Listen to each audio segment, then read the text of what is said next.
Hey everybody, what's going on today? This is DadPooL's Discussions. I'm your host, the one and only DadPooL. Today is Wednesday, October 18th. How the hell are you? Yes, happy hump day. The weekend is all downhill. We're almost there. We're almost there to Halloween. Everyone's favorite holiday. So yes, we are on day 18 of DadPooLoWeen. And what are we going to be talking about today? If you look at the avatar, you might have a little bit of a hint, but let's get right into it. Day 18, Texas Chainsaw 3D. Yes, I love this movie. I know that I'm probably a minority person who's in favor of this film, who loves everything about this film. I remember seeing it when it first came out, and I fortunately do have a 3D TV.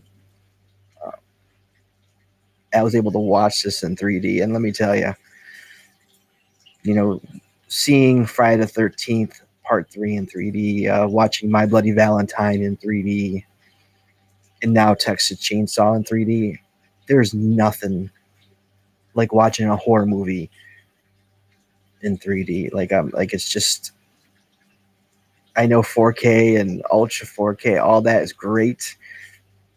It makes things look so much crisper and brighter, and just everything's so cool. But the 3D, when the saw's flying at you, or if when the title breaks off and it just comes right at you. I mean, it's if you have the ability to watch movies in 3D, I highly recommend it. I know they're kind of fading out now. There was that big huge fad where there's a 3D movie released on Blu-ray like every week, and now it's kind of very rare that you see a 3D movie unless it's a major spectacle like blockbuster type film.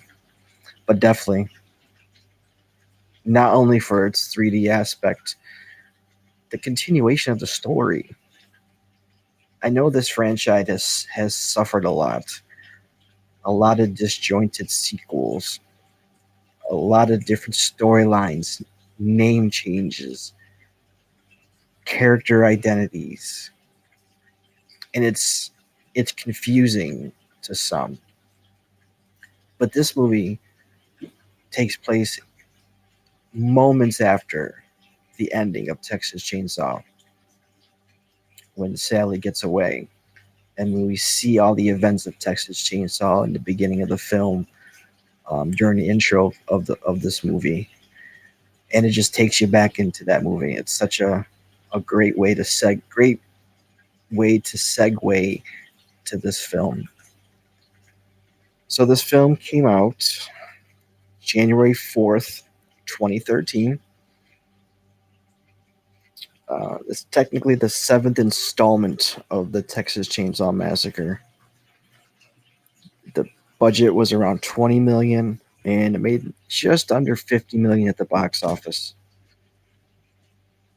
It's directed by John Musenhop and screenplay by Adam Marcus, Deborah Sullivan, and Kristen Elms, based on characters from Toby Hooper and Kim Henkel. So this movie features a pretty decent cast. We have Alexandria Daddario, who plays Heather Miller, aka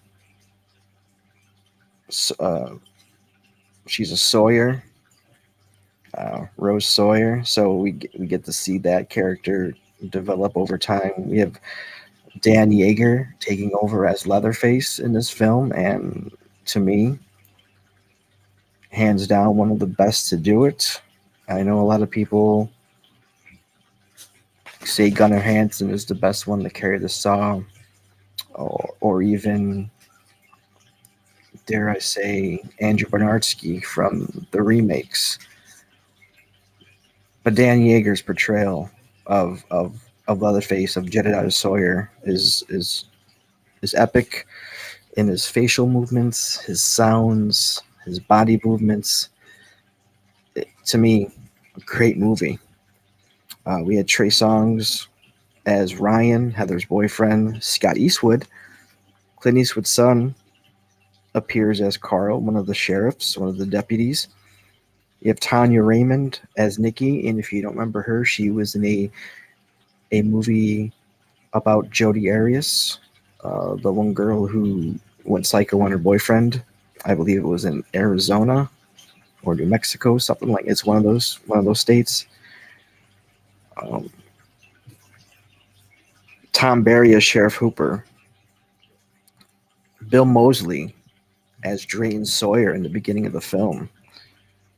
And then we had Marilyn Burns play Verna, which was a refreshing sight to see.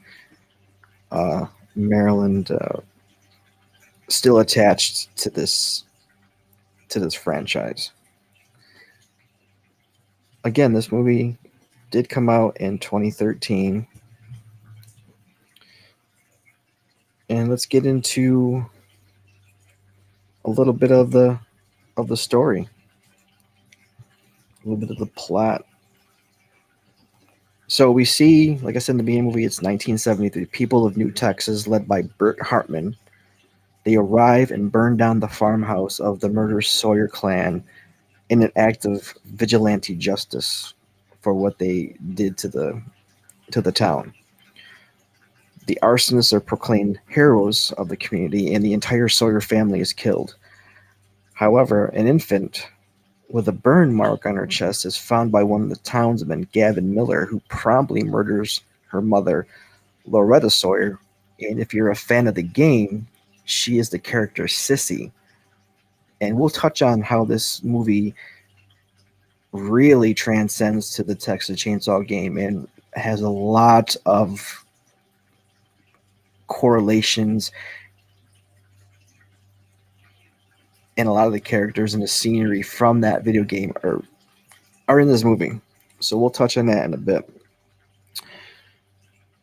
So Gavin and his wife take the child into their own care and raise her like they're like she's their own, you know. Unbeknownst to Heather, she just assumes that these are her parents. So in 2000, now we pan to 2012, and Heather discovers that she was adopted after receiving a letter from her grandmother, Verna Carson, who has passed away.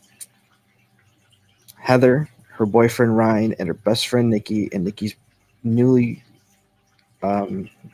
boyfriend Kenny travel to her grandmother's home to collect the inheritance, and they're driving a Volkswagen.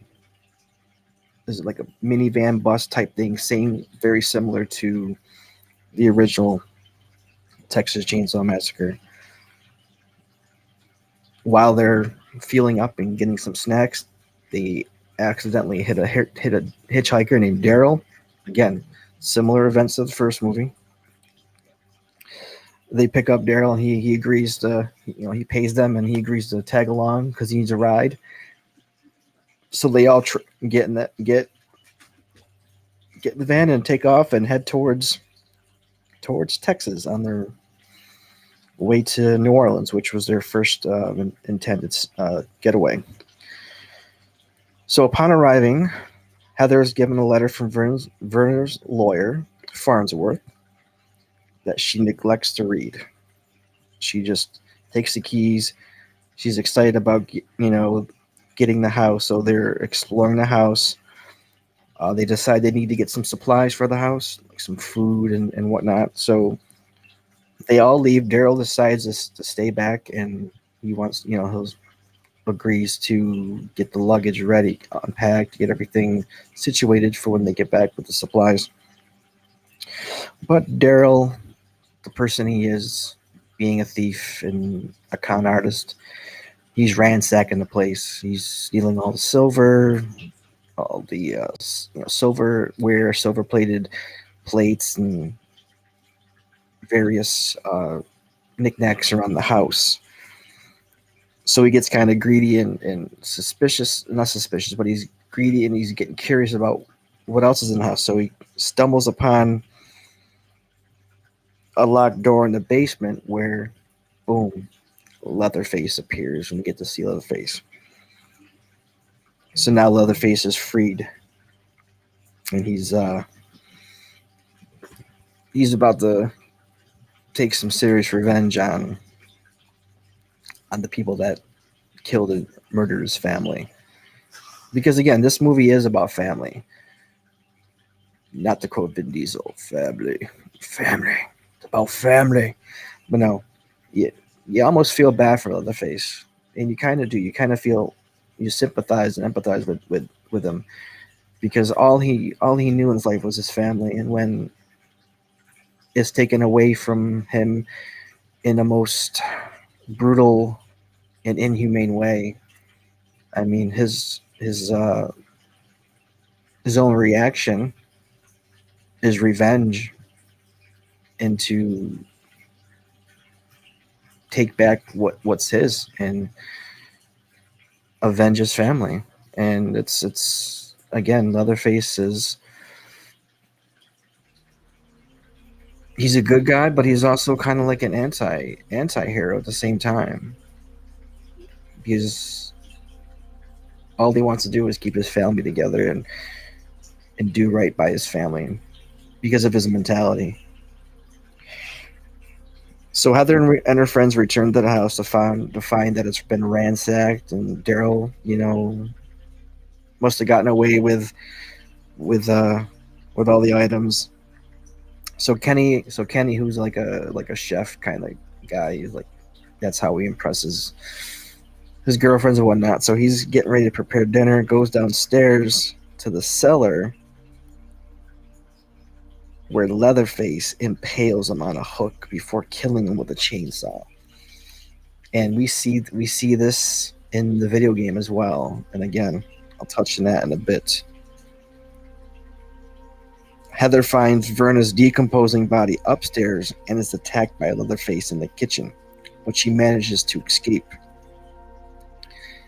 Nikki and Ryan draw the attention of Leatherface, while Heather gets in the van and picks up her friends. Leatherface cuts one of the tires with his chainsaw, causing the van to crash, killing Ryan on impact. He chases Heather to a nearby carnival where, when you're watching a movie, like, yeah, people are screaming, but some people are just accustomed to it. It's like they don't even care. Maybe they think it's part of the entertainment of the carnival or whatnot. But this, again, a small town, so they have to. There's like hardly any reaction. That's the only part of the movie that's kind of weird. So Deputy Carl is patrolling that carnival, brings Heather into the police department. Heather begins digging through the files, learning how the Sawyer family was killed and empathizing with them. The sheriff and Hartman send an officer to investigate the Carson estate. Over the phone, the officer's reporting his findings, so they're like a FaceTime live thing where officers going through the house. He's following a trail of blood, follows it through the house, into the kitchen, downstairs to where Leatherface's lair is. He sees like this freezer, and they go check it out. What's in it? Because it's like shaking, and he's heading over there. He opens the freezer, boom, accident, quick reaction, boom, he shoots Nikki. So she's dead. And then that triggers Leatherface to kill the officer with an axe. And as Leatherface is killing these people, he's going back to his lair, and on the picture, he's crossing out each person that he kills as like, okay, this one's done. So now we got to move on to the next one. I want to get everybody that wronged my family and killed my family. I'm going to take them out. And it's just a reminder of who he's already taken care of. I thought that was a pretty good touch. So then Leatherface takes the skin from the mask of the officer and uses it to create a new one. And you see him put it on, take a needle, a fishhook needle or a needle and thread, and it goes in his mouth, out through his cheek, onto the skin, back in through his cheek again, pulls it tight, and that's how he attaches it to his face. And you can hear him kind of make little whimper sounds as he's doing it, and the sound of the needle as it penetrates the mask and his face. You can kind of hear that like little sound, and it's just a really good moment. And that mask kind of looks like the remake mask in a bit. You know, it's got when it's finally finished, it's kind of got that grayish look to it, very very rotted looking. So it almost reminds me of Bernardsky's mask. What are your thoughts? Did you guys catch that?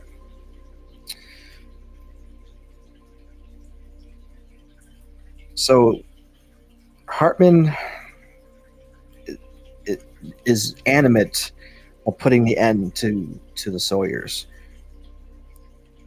and he wants to hunt down Jedediah and take care of Heather as well. Heather leaves the station, meets with her lawyer at the bar. He tells her that Leatherface is his cousin. His name is Jedediah. They call him Jed Sawyer. He survived the burning of the farmhouse. Heather escapes the bar where Hartman was coming after them. Hartman attacks her lawyer.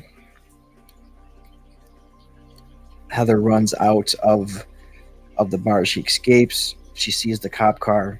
You know, she has no idea what's about to happen. Flags the cop car down. He gets out.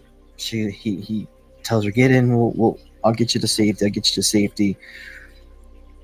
As they're driving away,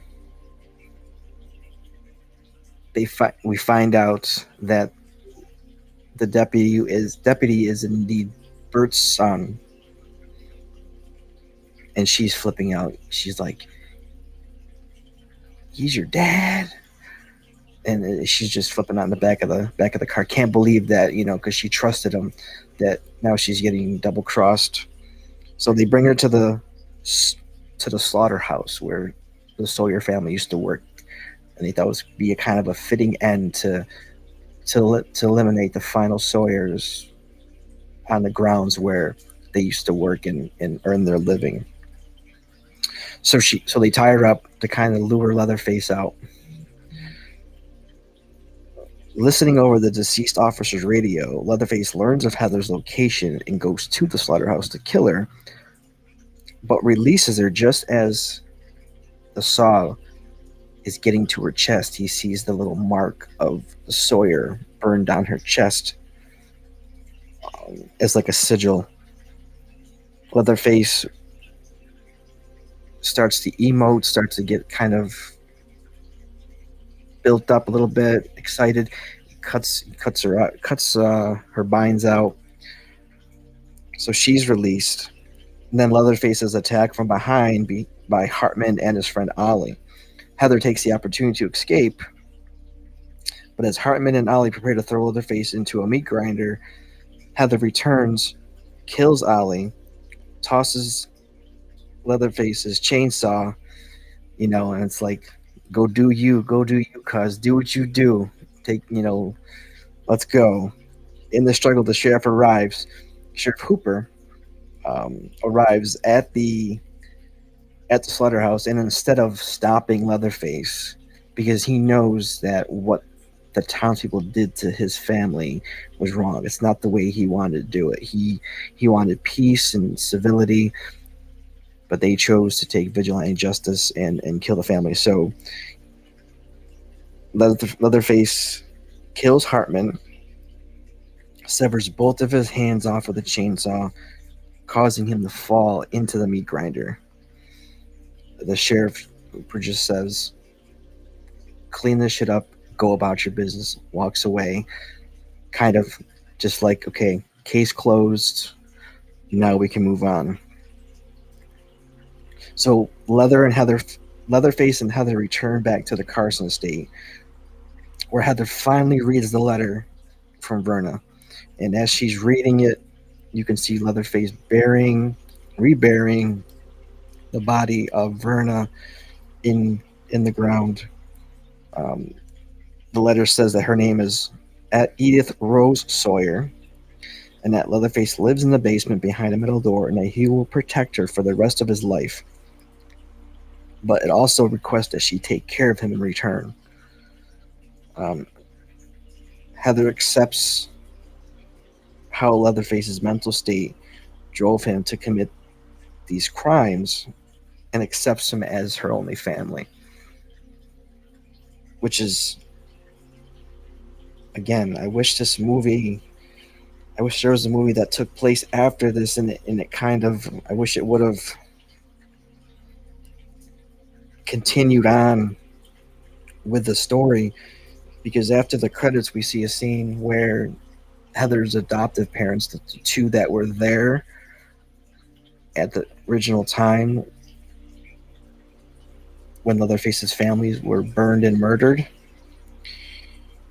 you see them show up on the porch and they're like, oh, I'm going to love her. She's got money now and blah, blah, blah. And then all of a sudden, Leatherface bursts out the door.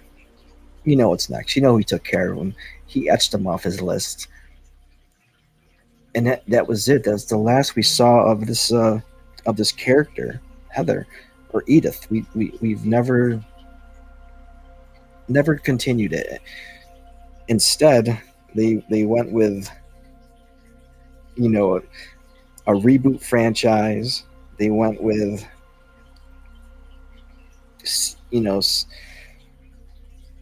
a movie that came out in 22 that was supposed to be a direct sequel, like 40 or so years later after the original, where this one is about almost around the same time.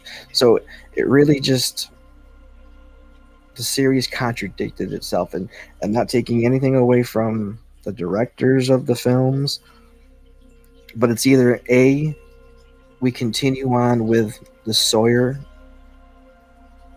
storyline from Texas Chainsaw 3D and go forward from there, or we just totally ignore it. But then Fede Alvarez comes out with the Texas Chainsaw last year, which I love the film. It had some cool moments, but it was kind of Halloween 2018 all over again. Which, if we're going to do something with his character, let's do something original. They thought they were doing something original when they made Leatherface the movie, which was the prequel, came out in 2017. Because the whole movie, they kind of tease you to thinking that this person was Leatherface, and in fact it was the one kid you really didn't suspect until the end. And then there's the next generation that everyone really dislikes. I think the characters are great. I think Matthew McConaughey knocked it out the park. Again, I would just love to see a continuation of the storyline. There's no continuity with this franchise. Even in Texas Chainsaw Massacre 2, totally different storyline, even though it's a sequel to the original. And you have, Franklin's brother, who was murdered in the original. He was the one in the wheelchair. He seeks revenge on the Sawyer family. But when you have a franchise that has 3 different sequels to an original that tells 3 different stories, it can get confusing. And then when you have the remake come out in 2003, and then a prequel to that movie in 2006. It just throws a lot, almost turns people off. So Hollywood, if you're out there, if you're listening, or even an independent filmmaker, let's get a coherent Leatherface story. Even if you have to wipe it out from the beginning and start all over, let's get one character, one name, one story, flesh it out and put it out. Because this Leatherface is that popular of a character to where people want to see something done right.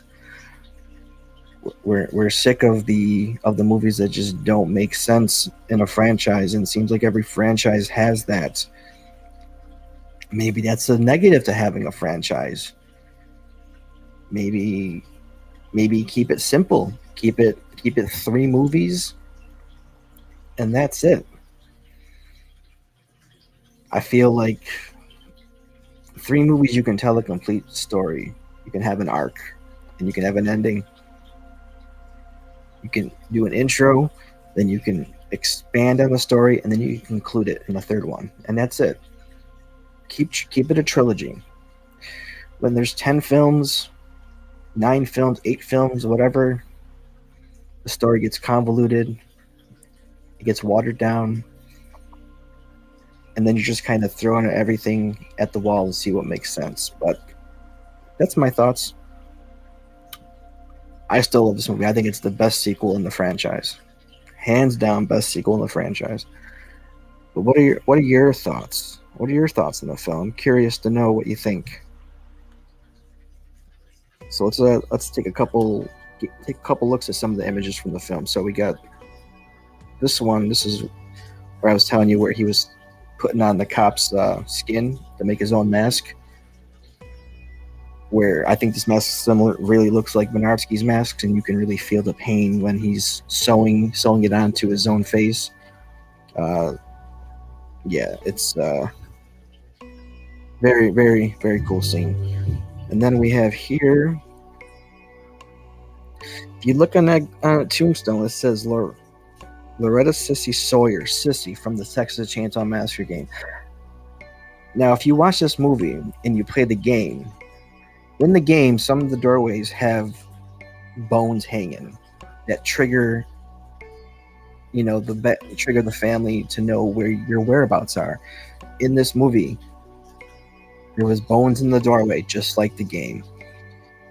It was laid out just like the game. Some of the scenes in the game, some of the different rooms come directly from this film. Like I said, Sissy comes from this film. After watching this, I think Trey Songz, I think it's Sonny. They look similarly alike, and they both, get chopped in half. Like it's this game. I know it's drawn on a lot of different characters and stories of the Texas Chainsaw Massacre franchise. I think more so from this, and it gives more insight. This is why I would love to see a Heather character in the game as a family character. And that would just be really cool nod to show. Or even the Leatherface costume from this movie in the game itself to kind of pay homage to this movie, because there's so much more that's being done from this movie to the game. And then of course you got, I make an appearance in the movie where I got my chainsaw and I got my chimichangas. You didn't see that part? It was the best part of the movie. It was right in town. I'm kind of like right there at that Mexican shop, if there is one. I'm getting my chimichanga. And then I'm also at the slaughterhouse where I'm cutting off the heads with the chainsaw. If you missed it, you probably blinked. You got to go back and rewatch this movie to go check out my appearance. And of course, beginning of the film, here's Bill Moseley as as Drayton Sawyer, and we have Grandpa in the background, and then there's Sissy. So again, and there's the bird, there's the chicken coop. See, there's the cage, just like in the movie or the video game. You got the cage in the background. I just noticed that now. And so yeah, if you love the Texas Chainsaw Massacre movies, if you love video games, definitely check that game out. It's been out for about a month and a half now or so, 2 months. They made some really good updates to it. They added an item shop to it now, so you can buy different skins, different items for different players, different maps. So yeah, but this movie for me is a definite watch during October. If it's on TV, I'm watching it. Um, so yeah, I hope you guys enjoyed this episode of DadPooL's discussion. So much so that you hit the subscribe button or you hit the follow button and you like the video. That means a lot. And hit that notification bell because there is more content on the horizon. Starting in a few weeks, we have DadPooL's discussions, Horror Then and Now. First episode. It's between Hellraiser 87 and Hellraiser 22.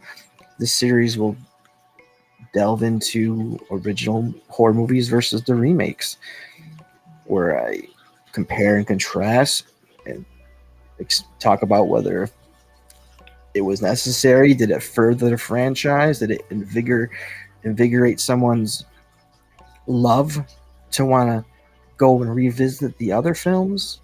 Or did it just shut you off completely? So if you hit the notification bell, you'll see that video come out. And I have a whole list of other original and remakes that I'm going to be covering as well. Hellraiser just happened to be the first one. And then in December, we have 25 Days of Christmas Horror, where every day of the month, like I'm doing for DadPooLoWeen, I'll be talking about a different holiday slasher or dark holiday film. And there's a lot of them out there. There's some that I haven't seen, so these are going to be first watches, and I can't wait to dive into this. I've been wanting to start watching them now, but I just want to, let's get through October. Let's do November. Get through the Horror Then and Now, and then boom, we're right into the next holiday season, Christmas. So yeah, if you guys want to take that journey with me, again, hit that subscribe, hit that follow button. It's free. Hit the like button. No charge for the like button. And share it out. All you gotta do is click that, share it out to whatever platform you want to share it out. To your friends, your family, your enemies. It doesn't matter. Make sure you click the links in the description as well. Join the Discord.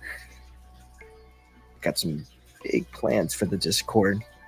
A couple nights dedicated to Discord only events and Discord only chats and videos. So check that out. Check out the merch store. We'll be updating with some new designs I'm working on. Go see what we got there. You know, grab a hat. It's almost winter. Grab a sweatshirt. It's hoodie season. You know, I appreciate it. And go follow me on TikTok, on Twitter, X, on YouTube, on Twitch.